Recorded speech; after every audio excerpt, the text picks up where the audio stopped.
பிதாவாகிய தேவனாலும் கர்த்தராகிய இயேசு கிறிஸ்துவினாலும் உங்களுக்கு கிருபையும் சமாதானமும் உண்டாவதாக.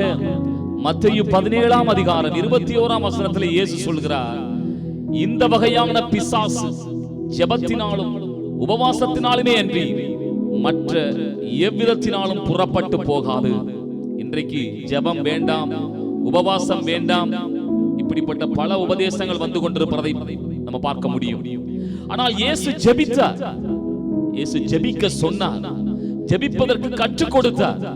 அருமையான சகோதர சகோதரிகளே, தேவனுடைய ஜனங்களே, ஜெபம் என்பது பாருங்க, அது மிக மிக அவசியமானது, அத்தியாவசியமானது.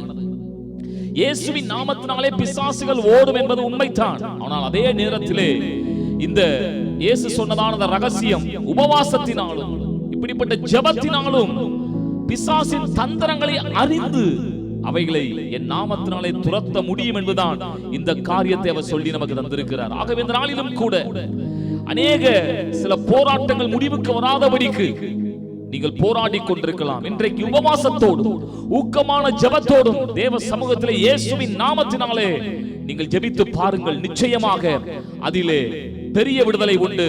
இந்த வார்த்தையின்படியே கர்த்தர் உங்களையும் என்னையும் ஆசீர்வதிப்பாராக. ஆமென்.